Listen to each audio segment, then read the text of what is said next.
Bien, pues ya faltan 6:30 para las 9 de la mañana. Está aquí Félix Eladio Sarracino Acuña, es de quienes aspiran a la dirigencia estatal del Revolucionario Institucional. Él impugnó este proceso desde el sábado pasado, y bueno, pues está aquí con nosotros y vamos a platicar con él. Bienvenido, Félix.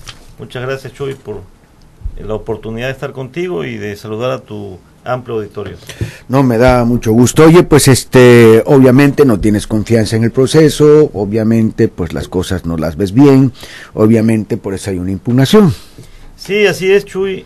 No solamente en el proceso en sí, que inicia a través de la publicación de la convocatoria, sino en la actividad que ha venido realizando el presidente provisional José Antonio Aguilar Bodegas, a quien desde un inicio también señalé que no cumplía requisitos y que consideraba que no era la decisión adecuada haber puesto en la presidencia provisional a una gente que no es tabasqueña, porque no nos conoce, porque no puede imponerse de nuestra cultura, de nuestra forma de ver las cosas, y porque seguramente pues tiene un interés muy determinado en cuestiones nacionales y no en las cuestiones locales. Ahora, uno local no tendría más interés que uno nacional, que igual está alejado de todo esto. Yo creo que hay mucha gente que pudo haberse incluido. Bueno, pues se ha mencionado muchos, Chuy. Yo no quisiera meterme en el tema, honestamente, porque voy a decir un nombre y van a decir que yo tengo algún interés ahí, pues es una cosa normal.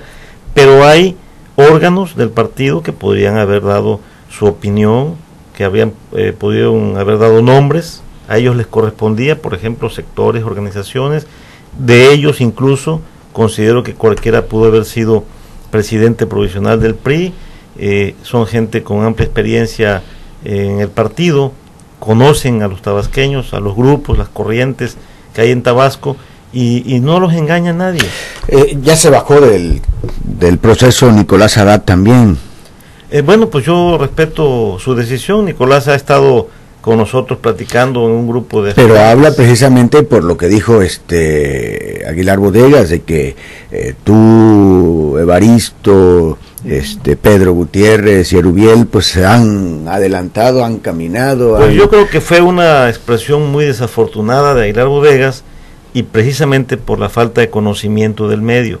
Yo creo que entre todos los aspirantes, no solo si hemos caminado o no, todos tenemos una trayectoria de muchos años en Tabasco y todos somos ampliamente conocidos, tenemos muchos amigos en todas partes, incluso hay algunos compañeros aspirantes que son dirigentes de organizaciones estatales, y eso pues les da un posicionamiento. Creo que es respetable la opinión de Nicolás. Yo creo que tiene todo el derecho de decidir. Yo estoy viendo, igual que él, que hay una serie de irregularidades con las que es a veces muy difícil competir, porque no tiene uno los recursos, no tiene uno la facilidad para hacer una estructura, como decía él, que en mi caso no la tenemos tampoco, porque hablar de una estructura significa hablar de cargos a niveles municipal, estatal, que de alguna manera están pagados. Entonces no es así como estamos, en mi caso, compitiendo. Fue difícil y hubo problemas elegir presidente del PRI estatal en los tiempos de Chavo Neme, en los tiempos de Roberto Madrazo, en otros momentos también, no así en los tiempos de Granier, donde la sucesión se dio y la figura del gobernador se hizo presente y patente. Pero ahora, ¿qué le pasa al PRI? No, ni para adelante ni para atrás, o tal vez más para atrás que para adelante. No tienen la capacidad de coordinarse, de dialogar, de ponerse de acuerdo, de organizar unas elecciones correctamente, salir airosos. Hoy, más que nunca, necesitan estar unidos y demostrar esto que acabo de mencionar. Sí, Chuy, efectivamente. El problema es la interferencia que ha habido por parte del presidente provisional, que ha traído más que nada, en vez de un proyecto de consolidar al PRI, de fortalecer sus estructuras, ha venido con la intención de participar en el proceso interno y de ir orientando o tirando consignas a favor de algunas personas en particular. Yo creo que eso es algo que ha venido a impedir que nosotros como tabasqueños podamos tomar acuerdos y poder decidir qué cosa es lo que queremos para el partido en Tabasco. Creo que eso es lo que hemos venido señalando. Se manifiesta todo lo que ha ocurrido en acciones de bodegas encaminadas a favorecer determinadas corrientes, y yo creo que eso es algo muy grave que voy a seguir señalando, que no puedo dejar de ver y sobre todo de criticar y de exponer públicamente, porque eso nos ha dañado, y eso es lo que no estamos de acuerdo. Por eso las impugnaciones, por eso los señalamientos, por eso la oposición a que Aguilar Bodegas estuviera al frente del partido. Erubiel Alonso ya pidió licencia, ya se va a dedicar a esto, ya se va a meter de lleno. ¿Tú también piensas que él es el de la línea? Sí, claro, es muy evidente, Chuy. ¿Línea de quién? De un grupo, no es una línea del ¿De un grupo de dónde? Nacional. El grupo al que pertenece Erubiel. ¿A cuál grupo pertenece? El grupo de Chucho Alí. Es algo que todos conocemos. ¿Pero cómo puede Chucho Alí mandar una línea? Porque tiene relaciones con diversas dependencias de gobierno. Aquí se ha anunciado, yo lo he hecho también en su momento, hay dependencias de gobierno que están favoreciendo a esa sola opción a través de Cedesol, a través de la Cruzada Nacional contra el Hambre, específicamente, dentro de aquella, a través de Diconsa, de aquella, Hernández, dentro de aquella, las federales te refieres. Sí, de las federales, en donde Chucho tiene una posición importante en Cedesol y tiene un proyecto. Eso no es ajeno a la actividad política. Lo que aquí yo he señalado y criticado es en el sentido de que se utilicen las estructuras del sector público, del gobierno federal, para favorecer una campaña, una precampaña o una línea en concreto. Ahora, y bodegas también participando en el mismo sentido. La hipótesis aquella de que, son las 9:01, la hipótesis aquella de que el gobierno del estado quiere un PRI a modo, y este PRI a modo se lo puede dar precisamente Erubiel, que es una especie que anda por ahí. ¿Tú crees en eso? Es una hipótesis efectivamente que tiene visos de verdad. Se mencionó la semana anterior a la salida de la convocatoria que había un acuerdo entre Aguilar Bodegas y Raúl Ojeda Subieta, en el sentido, y incluso circuló una versión por escrito en redes sociales, y yo la vi en algún periódico, en el sentido de que había algunos acuerdos relacionados con el proceso interno. Uno de ellos es que la fecha de elección era el 17 de noviembre, y precisamente como una semana después salió la convocatoria y la elección fue puesta para el día 17 de noviembre, entre otras, que no asumiría, por ejemplo, la coordinación de los diputados, la diputada Maite Dagduc, que se impediría, incluso decía que por parte del Comité Ejecutivo Nacional, la posibilidad de que ella asumiera, porque pues es lógico que si es la vicecoordinadora, a ella le corresponde por ley, porque esto es un registro que se hizo antes de iniciar este periodo del Congreso, que se hizo ante la propia Junta de Coordinación Política, de quienes están al frente de las coordinaciones de las fracciones parlamentarias, y en el caso del PRI se registró a Erubiel Alonso como coordinador y como vicecoordinadora a Maite Dagduc.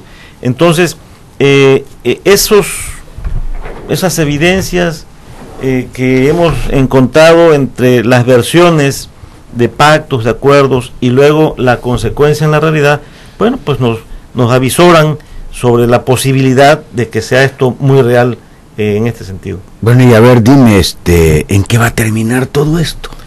Pues yo creo que esto va a terminar en los tribunales, Chuy. La convocatoria está plagada de vicios.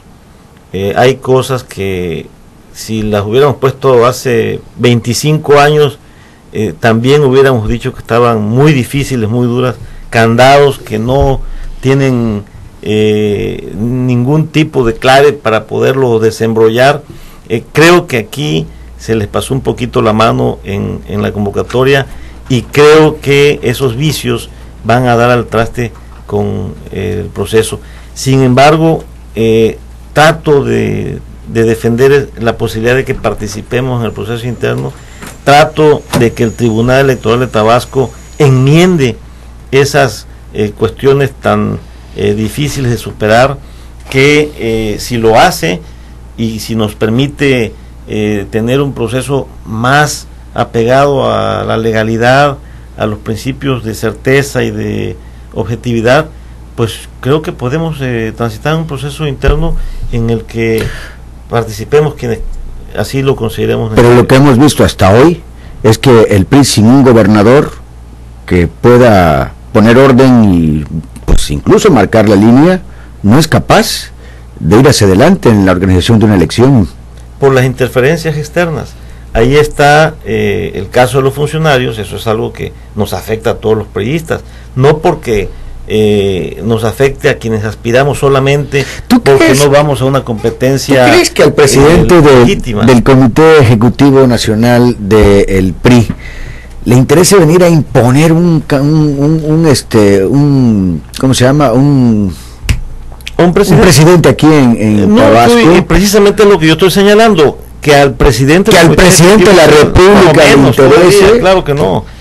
Yo estoy señalando precisamente las instancias donde considero que permitan que Jesús Alí, que fue derrotado, que salió y que está, tengo entendido, débil, le permitan hacer todo esto como para enrarecer de esta manera las cosas. Pues aquí el que opera y el que está en constante actividad es el presidente provisional. Vuelvo al punto. El presidente provisional en este momento es prácticamente absoluto. No tenemos delegado del Comité Ejecutivo Nacional, aunque él mencionó aquí al senador Raúl Pozos. El senador Raúl Pozos no está en el estado de Tabasco. Estaba el delegado especial, el doctor Sergio Bersunza, que desafortunadamente tuvo un accidente hace unas semanas, y tampoco está. El único que informa al Comité Ejecutivo Nacional y que le dice cómo van las cosas es Aguilar Bodegas. Y si esos informes son en el sentido de que las cosas están bajo control y que todo el mundo... Y no han buscado ustedes los 10, porque ya creo que ya nada más quedan 10, ¿no? Bueno, ya con Nicolás que no está, pues seríamos 10. Sí. Bueno, los 10 que quedan, ¿no han buscado reunirse para ir y platicar directamente con Camacho y decirle? Enviamos un comunicado precisamente a raíz de la entrevista que de entrevistarse, de verlo personalmente, pidiéndole precisamente esa posibilidad. Lo hicimos a través del propio Aguilar Bodegas, que él nos los ofreció, que íbamos a platicar con César Camacho, y pues no hemos tenido la respuesta. No hay delegado del Comité Ejecutivo Nacional. La única visión que hay en el Comité Nacional es la visión de Aguilar Bodegas, y la visión de Aguilar Bodegas es en el sentido que yo te estoy platicando. No hay una línea del Comité Ejecutivo Nacional, menos del presidente de la República, como se ha querido aparentar en alguna ocasión, y creo que esto es algo que los priistas de Tabasco debemos tener muy en cuenta, muy en claro. Son las 9:07. Cuéntanos entonces, Félix Eladio, ¿qué vas a hacer aparte de esta impugnación que ya metiste? Pues en primer término yo creo que es muy importante señalar, Chuy, las cosas que están ocurriendo públicamente, porque inciden en el proceso. Escucho, por ejemplo, que el compañero Erubiel Alonso, que pidió una licencia que no tiene temporalidad, por tiempo indefinido. Desde ahí me asalta la duda de qué es lo que está ocurriendo en el Congreso con este tipo de decisiones. No hay licencias por tiempo indefinido en el Congreso. En el Congreso hay, en la Constitución del Estado, la posibilidad incluso de renunciar definitivamente al cargo. Está establecida en la Constitución.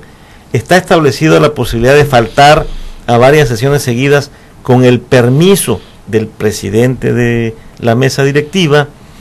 Está la posibilidad de faltar hasta 2 meses con una licencia temporal con goce de sueldo y dieta.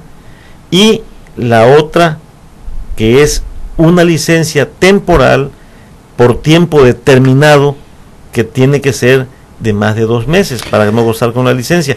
Esta no existe. Se tiene que llamar al suplente, Chuy. El suplente en este caso es el compañero Baltasar Sánchez. Él es el secretario general de la Unión Ganadera Regional. Y yo quisiera preguntar, ¿cómo le van a invitar a Baltasar Sánchez a que asuma la diputación que le corresponde por ser el diputado suplente, y porque el Congreso no puede estar sin un diputado, y porque la fracción del PRI, que es muy chiquita, se le va un diputado, viene la aprobación de cuentas públicas y otras decisiones, e independientemente de eso tiene que tener a su representación, y no va a tener a un suplente que cubra la ausencia del titular? ¿Cómo le vamos a pedir a Baltasar Sánchez que deje el cargo que tiene como secretario general de la Unión Ganadera Regional sin decirle: Baltasar, vas a venir al Congreso de tal fecha a tal fecha? ¿Puede desempeñar las dos cosas al mismo tiempo? No, por ley él tiene que abandonar el cargo de la Unión Ganadera Regional. Te lo comento, esto me sucedió a mí hace muchos años, porque mi suplente iba a ser en Huimanguillo alguien que era presidente de la Asociación Ganadera de Huimanguillo. Cuando lo hablé con el líder en ese momento, el Chelo Fernández, me dijo, bueno, pues si quiere renunciar al cargo de presidente de la asociación, pues que se vaya contigo. Así está el estatuto interno de la Unión Ganadera Regional. Entonces no le podemos decir a Baltasar Sánchez, o el Congreso no le puede decir: vente y en cualquier momento te vas a regresar, te vamos a quitar de nuevo, ¿no? Nos habla el diputado Pepe Herrera, quiere comentar algo sobre lo que tú has mencionado. Sí, Pepe, buenos días. Muy buenos días. Sí, adelante. Saludos al auditor, saludos ahí al licenciado Félix Sarracino, pero no comparto la opinión, ahí es tendenciosa la opinión del amigo Félix Sarracino. Hay orgánica del Congreso, está el reglamento del Congreso, y que estipula que precisamente cada fracción parlamentaria puede dar la conformación de su coordinador y de su vicecoordinador. Es completamente falso lo que está diciendo ahí Félix, aunque Maite tiene el derecho, si así lo quiere, de poder... Casi no se escucha, se corta mucho, Es que como que va la señal. Pues sí, pero ¿cómo lo hacemos? Porque casi no se entiende. Estoy viendo, a ver si se mejor. Sí. Bueno. Se decía que tanto Maite tiene el derecho de participar para ser coordinadora, como cualquiera de los otros diputados que integramos la fracción. Todos estamos en igualdad de condiciones, todos somos pares. La ley orgánica y el reglamento lo permiten. Ahí Félix está tratando de sorprender la buena fe de los tabaqueños, de la militancia. Él conoce bien el reglamento, él conoce bien la ley. Que deje que los diputados decidamos libremente quién será nuestro coordinador, y si Maite quiere, pues que también diga que ella quiere ser. Habrá de ser en un proceso que habremos de decidir los 9 diputados quienes habrán de ocupar la coordinación y la vicecoordinación, Chuy. Bien, pues agradezco tu llamada, Pepe. Gracias, Chuy. Hasta luego. Casi no se entendía, ¿verdad? Pero al final de cuentas yo creo que se captó la idea. Pues ya escuchaste lo que dice, y también... Pues yo los dejo, yo no soy diputado, yo es una simple opinión que incluso la compartí con Erubiel, no favoreciendo ni le propuse a nadie, simplemente preguntando lo que iba a hacer, porque a mí me preocupa que ahorita van a entrar en un proceso de revisión de cuentas públicas, donde somos 9 diputados en este momento como partido, y se va Erubiel y van a ser 8 nada más. ¿Por qué te dicen a ti? ¿Por qué te dicen a ti caballo de Troya? Pues no sé, Chuy, sería cuestión de que alguien que lo mencione lo venga a explicar, y pudiéramos tener ahí sobre ese asunto un debate, ¿no? Óyeme, entonces, ¿en qué va? Dices los tribunales, pero caramba, los tribunales, ¿qué van a decidir? ¿Hasta dónde puede llegar? Tenemos que apegarnos al derecho, y los tribunales tienen que finalmente decidir conforme a derecho, Chuy. Yo creo que eso es lo importante. Te voy a mencionar un caso en la convocatoria. La Comisión Estatal de Procesos Internos tiene que emitir un dictamen. Nosotros como aspirantes tenemos que registrarnos ante la comisión el día 22 de octubre. Y la comisión, según la convocatoria, tiene entre el propio 22 de octubre hasta el 7 de noviembre, son 17 días para decidir quiénes vamos a entrar en el proceso. Esto es un principio que se viola en la convocatoria, que es el principio de certeza. No tenemos la certeza cuándo la comisión va a dar a conocer esos dictámenes y cuándo vamos a iniciar en la etapa de proselitismo, porque según la convocatoria la etapa de proselitismo iniciaría al siguiente día de dar a conocer los dictámenes de la comisión. Tampoco sabemos cuándo vamos a iniciar esa etapa de proselitismo. Estamos allí ante una gran incertidumbre y una gran subjetividad, y eso es algo contrario al derecho electoral. Esto es lo que yo les pido al tribunal, que clarifique y que exija al Comité Nacional o a quien corresponda que se resarza en la convocatoria ese derecho a conocer cuáles son las etapas del proceso. Hay algo también que ha estado gravitando, la renuncia del compañero Tito Villegas a la presidencia de la comisión.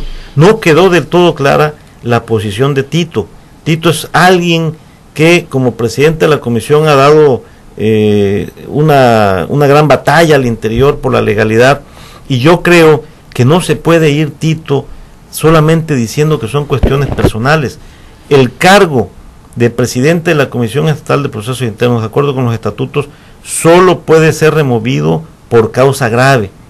Esa causa grave la tiene que calificar el Consejo Político. Pero no lo están removiendo, él simplemente está renunciando. Sí, pero está renunciando, pero precisamente ahí tiene que haber una causa para que renuncie, y se tiene que reunir el Consejo Político Estatal para que determine quién va a quedar como presidente en este proceso interno, porque lo que hicieron en la Comisión Estatal de Procesos Internos fue simplemente el parche que establece los estatutos y el propio reglamento para que no se quede sin presidente, pero también se establece que se tiene que convocar al Consejo Político Estatal para que el Consejo nombre al presidente, porque es la facultad del Consejo Político.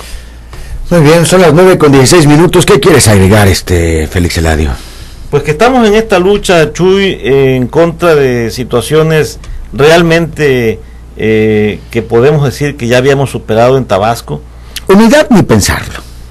Unidad en el sentido de que nos pongamos de acuerdo de un candidato en las reglas y los procedimientos. Yo creo que ahí es donde está la unidad. Pero un candidato unidad ni hecho. No, un candidato solo no, es muy difícil. Tenemos que ir al proceso. Pero podrían, por ejemplo, 3 o 4 de ustedes sí ponerse de acuerdo para tener un candido. Pues hemos estado haciendo los que se han estado reuniendo, Pedro Gutiérrez, tú, Barito. Te quiero comentar, Chuy, que nosotros también en su momento invitamos a Erubiel. Erubiel había quedado de acuerdo en estar juntos para platicar temas relacionados con garantías en el proceso. Nos reunimos, recuerdo, un día 1 de julio, y previamente habíamos platicado con Erubiel, aceptó ir. Todavía el lunes en la mañana, que fue 1 de julio, nos dijo que en 5 o 10 minutos estaba con nosotros en un restaurante de la ciudad, donde ya habíamos platicado determinados temas sobre reglas en el proceso, y no acudió. Nosotros no estamos reunidos con la idea de ir o no ir junto o en contra de alguien. Lo hemos hecho también más ampliamente con los otros compañeros aspirantes, y firmamos un acuerdo político que le llevamos al Comité Ejecutivo Nacional a través del delegado del Comité Ejecutivo Nacional. Es decir, hemos estado abiertos a la posibilidad de platicar y dialogar, pero simple y sencillamente hay derechos, hay reglas establecidas en los estatutos, en la ley, que tenemos que respetar, y eso es lo que queremos que se respete en Tabasco. Son las 9:18, 9:18. Te agradezco mucho, Félix Eladio, tu presencia aquí. Al contrario, estaremos muy pendientes de todo esto. Mucho gusto, muchas gracias por la apertura y un gran saludo a tu auditorio. Vamos a una pausa de inmediato. Y pensar que creí que nunca podría ver a mis nietos, verlos jugar, aprender, crecer. Las cataratas no son un problema permanente. Clínica Oftálmica Láser, centro oftalmológico de alto nivel con tecnología actualizada para el diagnóstico y tratamiento de las enfermedades de los ojos. Oftálmica Láser, del Dr. José Antonio García Gómez, egresado de UNAM, cédula profesional 842132 y cédula de especialidad 3443440, Avenida 27 de febrero 1810, Colonia Tasta, enfrente